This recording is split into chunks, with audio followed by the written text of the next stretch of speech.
Ang kwento natin ngayon ay naiiba sa mga nagdaang video. Dahil ang biktima sa kwentong ito ay ginawa ang lahat na paraan, mailigtas lang ang buhay niya sa kamay ng isang serial killer. Siya ay si Lisa McVey, 17 taong gulang at nagmula sa Florida. Siya lang naman ang nag-iisang nakaligtas at nakapagpigil sa kilabot na Tampa serial killer. Ang nakamamangha niyang pagtakas noon ay hindi lang ang sarili niya ang natulungan, kundi natulungan pa niya ang mga pulis sa paglutas ng 10 kaso ng mga kababaihang biktima. Nailigtas pa niya ang mga buhay ng posible pang maging biktima sa hinaharap. Ang karanasan niya sa taong ito ay ang nag-udyok din kay Lisa na maging isang membro ng law enforcement sa hinaharap para makatulong pa siya sa iba.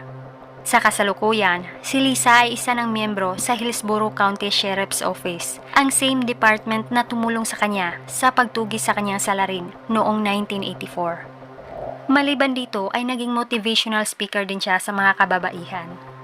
Ngunit papaano nga ba natakasan ni Lisa noon ang kilabot na taong ito? Sino ang lalaking ito at bakit niya ito ginagawa sa mga kababaihan? Ito ang aalamin natin ngayon sa videong ito. Si Lisa McVey ay pinanganak sa Florida noong 1967. May kakambal naman siyang kapatid. Hiwalay naman ang kanilang mga magulang, kaya naiwan sila sa pangangalaga ng kanilang ina na lulong sa ipinagbabawal na gamot. Kaya sa edad na 2 taon ay iniwan sila ng kanilang ina sa foster care homes. Ngunit sa ibang kadahilanan, noong 7 taong gulang na sila ay ibinalik silang muli sa kanilang ina. Ngunit sa panahong ito ay hindi pa rin ito nagbabago. Mas lumala ang paggamit nito ng ipinagbabawal na gamot.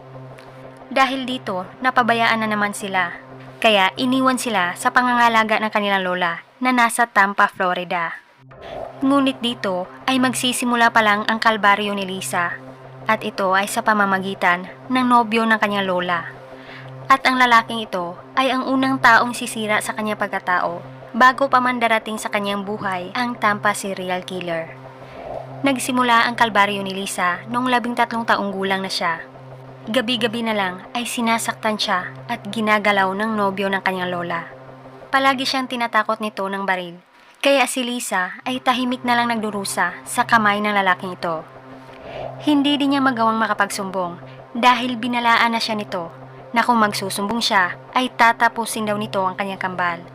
Kaya sa takot ni Lisa, ay tiniis na lang niya ang kanyang paghihirap at nagpatuloy pa ito sa loob ng 3 taon na hindi man lang namamalaya ng kanyang lola o maaring may alam pero hinayaan lang nito ang nangyari sa kanyang apo. Taong 1984, si Lisa McVey ay 17 taong gulang na. Nakapasok naman siya ng trabaho bilang crew sa Krispy Kreme Donut Shop ng Tampa. Ngunit sa taon ding ito ay nagsimula na din ang mga kakilakilabot na mga pangyayari sa iba't ibang bahagi ng Florida. May 13, 1984 sa Gibsonton, Florida, ang magkaibigang Jason Westerman at Greg Adams ay naglalaro lang sa labas. Ngunit paglipas ng ilang minuto ay natigil na lang sila nang mapansin nila ang kakaibang bagay na nasa labas ng barricade ng sakahan. Unang akala nila ay isa itong baka na wala ng buhay. Kanila itong nilapitan. Ngunit, nagimbal na lang ang 2 bata nang makumpirma nila sa malapitan na isa pala itong tao. Nang sinuri na ito ng mga pulis, ay napansin na lang nila na ang nakadapa ay wala ng kasuotan at pabukangkang ang posisyon. Ang kamay at leg ay may nakagapos naman na puting tela at lobid. Ang mukha ay nakasubsob naman sa damo. Ginalaw nila ito ng konti para makita ang mukha, ngunit hindi na ito masyado pang makilala. Dahil pinagpiestahan na ito ng mga insekto at mabilis ang decomposition stage. Sa autopsiya nito ay nalamang pumanaw ito dahil sa sugat na gawa ng patalim at 3 araw na din itong wala ng buhay bago natagpuan. Wala din silang nakuhang identification nito pero may nakuha naman silang kakaibang bagay na nakadikit sa katawan. Ito ay maliliit na red nylon fiber. Maaaring ito ay nagmula sa damit, tela o carpet. Ilang linggo ang lumipas ay may isang babae naman at nobyo ang naghahanap sa isang nawawalang babae. Nakumpirma nila na ang nawawalang babae at ang unidentified body ay isa. Ito ay sa pamamagitan ng fingerprint. Ang unang natagpo ang katawan ay ang dalagang si Nyon Thailong, 19 na taong gulang. at nagmula sa Southern California. Sa pag-iimbestiga ay pinagsususpitsahan naman ang nobyo nito at ang driver ng taxing sinakyan at agad din silang na-cleared nang napatunayang inosente sila. May 27, 1984, 2 linggo ang lumipas ay patuloy pa ang investigasyon sa kaso ni Nguyen Thay Long. Sa araw na ito ay tinawag na naman ang mga pulis dahil sa isang nakababahalang eksena. Isa na namang babaeng biktima ang natagpuan sa kakahuyang bahagi ng Florida. Ito ay nagtamo din ng sugat sa leeg na gawa ng isang patalim na naging dahilan sa paglisa nito. Maliban dito, ayon sa autopsy report, ang ulo ay nakitaan ng blunt trauma shock, palatandaan na paulit-ulit itong hinampas ng matigas na bagay. Nahirapan din sila sa identity nito, kaya gumawa na sila ng composite sketch. Sa pamamagitan nito ay nakilala ang biktima ng isang kaibigan. Ang pangalawang natagpo ang katawan ay ang dalagang si Michelle Denise Sims, 22 taong gulang, at kakalipat lang nito sa Tampa, Florida. Ang mga napansin nila dito ay ang uri ng lubid na nasa leeg nito at ang red nylon fiber na nakuha sa katawan na kapareho din kay Nguyen Thay Long. Dahil sa mga bagay na ito ay sigurado na ang mga pulis na may serial killer na naninirahan sa Tampa. Kaya binalaan na din nila ang publiko. June 24, 1984 ay ipinatawag na namang muli ang Sheriff's Department dahil may natagpuan na namang pangatlong katawan ng babae. Ito ay itinago sa ilalim ng orange tree. Nakilala ang pangatlong biktima sa pamamagitan ng ex-boyfriend nito. Ito ay ang dalagang si Elizabeth Laudenbach, 22 taong gulang. Pagkatapos itong matagpuan, ay mas lalo pang nahirapan ang mga pulis nang may sunod-sunod na namang natagpuan katawan ng mga babae. Ang pang-apat ay natagpuan noong October 7, 1984. Ito ay si Chanel Devon Williams, 18 taong gulang, at kakalipat lang din ito sa Tampa, 1 buwan bago ang sinapit niya. Ang panglima naman ay natagpuan noong October 14, 1984. Natagpuan ito ng isang artifacts hunter sa Nebraska Avenue, Tampa. Ito ay nakagapos sa puno ng kahoy. Nakilala ang biktima na si Karen Densfriend, 28 taong gulang, nagmula sa St. Petersburg, Missouri, at nagtatrabaho sa Nebraska Avenue ng Tampa. Pagkatapos ng 2 linggo, October 31, 1984, ay natagpuan ang ika-6 na biktima. Nakilala ito na si Kimberly Kyle Hobbs, 22 taong gulang. Dahil sa sunod-sunod na ang mga natagpuang biktima sa Tampa, ay mas lalo lang hinimok ng mga pulis ang publiko na maging alerto bawat oras.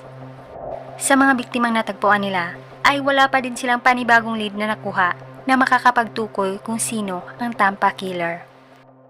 Ngayon, balikan naman natin si Lisa McVey, ang nag-iisang dalaga na magiging dahilan na mapipigilan na ang kasamaan ng Tampa serial killer. November 2, 1984. Sa araw na ito ay hindi na matitiis pa ni Lisa ang ginagawa sa kanya ng nobyo ng kanyang lola. Kaya plano niyang wakasan na lang ang sarili niyang buhay. At may nakahanda na din siyang pamamaalam na sulat para sa kanyang lola at kambal. Gagawin niya ang planong ito pagkatapos niyang magtrabaho sa Krispy Kreme Donut Shop. Kaya umaga sa araw na ito ay nagtungo na siya sa trabaho para sa double shift niya. Natapos naman siya sa kanyang shift sa madaling araw ng November 3, 1984. 2 a.m. ay sumakay na siya sa bisikleta niya papauwi sa bahay ng kanyang lola. At ang nasa isip pa rin niya ay ang wakasan ang sarili. Habang nagbibisikleta siya papauwi, ay napansin naman niyang parang may kotseng sumusunod sa kanya. Ilang minuto ang lumipas, ay nagulat na lang si Lisa nang may biglang humablot sa kanya sa likuran. Ngunit hindi niya nakita ang mukha ng taong ito. Hindi din siya agad nakasigaw dahil may nakatutok ng baril sa kanyang ulo. Tinalian din ang kanyang mga kamay at nilagyan ng blindfold ang kanyang mga mata. Sa oras na ito ay natakot na si Lisa. Imbis may plano na siya na wakasan ang sarili, ay nagbago na ang kanyang isip. Gusto na niyang mabuhay pa ng matagal. Kaya ang nasa isip niya ay gagawin ang lahat na paraan. Makatakas lang siya sa kidnapper. Agad siyang itinulak nito sa loob ng kotse. Ngunit tinandaan din niya kung saan ang destinasyon nito. At naramdaman niyang bumiyahe ito pahilaga sa Tampa. Habang nasa likod siya ng kotse, ay dahan-dahan naman niyang ikinilos ang kanyang mukha para lumuwang ang blindfold at tumaas ito ng konti. Sa pamamagitan ng maliit na siwang ng blindfold, ay nakita naman niya sa dashboard ang markang Magnum. Kaya kanya din itong tinandaan. Habang nagbibiyahe ang kotse, ay binilang naman ni Lisa kung ilang segundo na at minuto ang lumipas simula sa pagbiyahe nila. At nang tumigil na sila, ay alam na niyang narating na nila ang bahay ng kanyang kidnapper. Kaya binilang din niya kung ilang hakbang ang kanilang inakyat sa hagdan.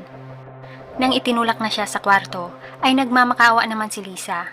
At sinabi niya sa kanyang kidnapper na gagawin niya ang lahat, huwag lang siyang tapusin. Simula nito ay paulit-ulit na siyang ginalaw ng taong ito. Sa mga oras din na wala ang lalaking ito sa tabi niya, ay nag-iwan naman si Lisa ng mga bakas ng fingerprints niya sa dingding, sahig at bawat bagay na kanyang mahawakan. Maging sa loob ng banyo ay nag-iwan din siya ng fingerprints. Ito ay nasa ilalim ng toilet bowl, salamin at sa mga sulok-sulok na maaaring makakalimutang linisin ng kanyang kidnapper. Ang lahat na ito ay ginawa ni Lisa para kung sakaling hindi siya papalarin at tatapusin siya nito, ay may maiiwan siyang bakas para sa mga investigador. Pero hindi pa rin nawala ng pag-asa ang dalaga. Nag-isip pa rin siya ng mga paraan, mailigtas lang ang buhay niya. Kaya sa mga oras na gagamitin siya ng taong ito, ay pinakiramdaman din ni Lisa ang hugis ng mukha nito, ilong, tainga, bigote at buhok.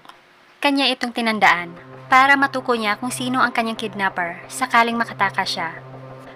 Noong may pagkakataong nakausap niya ito, ay tinanong din ni Lisa kung bakit niya ito ginagawa sa kanya. Sagot naman ng lalaking ito ay gusto daw niyang maghiganti sa lahat ng mga kababaihan. Dahil may isang minahal daw siya na babae noon, pero sinaktan lang ang kanyang damdamin at hiniwalayan siya. Ayon ito ay gusto niyang tapusin ang lahat ng mga babae. Sa pag-uusap nila ay gumawa naman ng kwento si Lisa. Nagsinungaling siya sa kanyang kidnapper para makuha niya ang simpatsya nito. Ayon ni Lisa dito, ang kanyang ama ay may malubhadong sakit at siya lang daw ang nag-iisang tagapangalaga nito. At kung mawawala daw siya ay wala na ding mag-aalaga sa kanyang ama. Ang hindi namamalaya ng kidnapper ay bahagya pa lang nakita ni Lisa ang kanyang mukha mula sa maliit na siwang ng blindfold. November 4, 1984, 26 na oras na ang lumipas simula sa pagkabihag ni Lisa. Sa araw na ito ay naguluhan na ang kidnapper kung ano ang gagawin sa kanya. Kutob ni Lisa ay nakuha na niya ang simpatsya nito. Kaya kinausap pa niya ito at sinabi dito na napakabuting mong tao. Pwede kitang alagaan. Pwede mo rin akong maging nobya. At walang sino man ang makakalam kung paano tayo nagkita. Sinabi ito ni Lisa para mas lalo itong maguluhan at para mas lalong sumimpatsya sa kanya. Ngunit ang sagot nito ay hindi daw niya kayang manatili sa tabi niya si Lisa. Pagkatapos nito ay binuhat na siya at dinala sa kotse. Ayon ng kidnapper ay pauuwiin na siya. Kaya alas 4:30 ng madaling araw sa November 4 ay ibinyahin na si Lisa at ibinaba sa likod ng isang business building. Ayon pa ng kidnapper sa dalaga, ay sabihan mo ang iyong ama na siya ang dahilan kung bakit hindi kita tinapos. Agad namang tinakbo ni Lisa ang bahay ng kanyang lola at isinumbong sa kanila na siya ay kinidnap. Sa kasamaang palad ay hindi naniwala sa kanya ang kanyang lola. Ang mas malala ay sinaktan pa siya ng nobyo nito. Dahil ayon pa nito ay nanlalaki daw siya. At nang dumating na ang mga pulis ay mismong ang lola pa niya ang nagsabi sa kanila na nagsisinungaling siya at gumagawa lang ng kwento. Sa kabutihang palad ay itinuloy pa rin ng mga pulis ang investigasyon. Isinalaysay naman ni Lisa sa kanila ang lahat ng mga nangyari sa kanya sa loob ng 26 na oras na pagkabihag. Ngunit may nakuha din sila na red fiber nylon sa katawan ni Lisa. Kaya sigurado na sila na ang kidnapper at ang unidentified Tampa serial killer ay iisa. 2 araw ang lumipas pagkatapos pakawalan si Lisa ng kidnapper ay may natagpuan na namang katawan ng mga babae. November 6 ay natagpuan ang pang-7 katawan. Ito ay ang biktimang si Virginia Johnson. At noong November 12 naman ay natagpuan ang pang-8 katawan. Ito ay ang biktimang si Kimberly Swan. Dahil dito ay mas lalo lang silang nahirapan sa investigasyon. Kaya iminungkahi na rin nila kay Lisa ang hipnotismo para makatulong sa kanya na maalala ang iba pang importanteng detalye sa araw ng pagkabihag. Pumayag si Lisa, ngunit tutol naman ang nobyo ng kanyang lola. Kaya dahil dito ay isinumbong na rin niya sa mga pulis ang mapait na pinagdaraanan niya noon sa kamay ng lalaking ito. Dahil dito ay inaresto na ng mga pulis ang nobyo ng kanyang lola. At ang tanging tutugisin na lang nila ay ang bumihag kay Lisa. Sa lahat ng isinalaysay ng dalaga ay ang salitang Magnum lang ang matibay na lead para matukoy na ang killer. Ito ay uri o brand pala ng kotse na tinatawag na Dodge Magnum. Kaya inimbestigahan na rin nila ang lahat na nagmamay-ari ng kotseng ito sa Florida. Isa sa kanilang naimbestigahan na may Magnum na kotse ay ang nagngangalang Robert Bobby Jolong. At sa pamamagitan ng Polaroid na kuha kay Bobby, ay nakumpirma ni Lisa na ito nga ang bumihag sa kanya. Dahil na rin sa hugis ng mukha nito, bigote at buhok. Isa pa, bahagya ding nakita ni Lisa noon ang mukha nito mula sa maliit na siwang ng kanyang blindfold. November 16, 1984, si Robert Bobby Jolong ay naresto na. Dahil kay Lisa ay napigilan na ang tinaguriang Tampa serial killer. Sa interrogation nila kay Bobby, ay inamin naman ito na may dalawa pa siyang biktima na hindi pa natatagpuan. Itinuro pa niya sa mga pulis kung saan ito mahahanap. Dahil dito ay agad naman nilang nahukay ang pangsyam na katawan. Ito ay ang biktimang si Vicky Marie Elliott. November 22 ay natagpuan naman ang panghuling katawan. Ito ay ang biktimang si Artis Wick. Hindi naman itinanggi ni Bobby ang pagkakasala sa 10 biktima at kay Lisa. Ipinagmalaki pa niya na siya ang responsable sa kanila. Si Bobby Long ay isa palang ex-military. Nagpa-enlist siya sa military noong siya ay 19 na taong gulang. Pero na-discharge siya noong 21 taong gulang na siya dahil sa isang aksidente. Isa din siyang diborsyadong lalaki at may 2 anak. Sa simula ng paglilitis noong September 24, 1985, si Bobby Long ay nag-plead naman ng guilty sa kasong homicide sa 8 lang na biktima at sa kaso din niyang abduction at rape kay Lisa McVey. Nakatanggap naman siya sa mga kasong ito ng 26 life sentences na walang posibilidad sa parol. Ibig sabihin nito ay makukulong siya ng habang buhay. Pero noong taong 1986 ay nilitis siyang muli para sa biktima niya si Michelle Sims. Napatunayan naman siyang guilty at pinarusahan ng death penalty. Ibig sabihin nito, maliban sa parusa niyang 26 life sentences, ay may parusa din siyang death penalty. Sa paglipas ng mga taon, si Lisa ay isa ng miyembro ng law enforcement. Isa na siyang Master Deputy sa Hillsborough Sheriff's Office, ang same department na tumulong sa kanya sa pagtugis kay Bobby Long. May 23, 2019 ay araw naman ang parusa ni Bobby Long. Pinarusahan siya sa pamamagitan ng electric chair. Sa araw na ito ay saksi mismo si Master Deputy Lisa McVey. At dito po nagtatapos ang kwento natin kay Lisa. Maraming salamat sa lahat ng nanood at nakinig.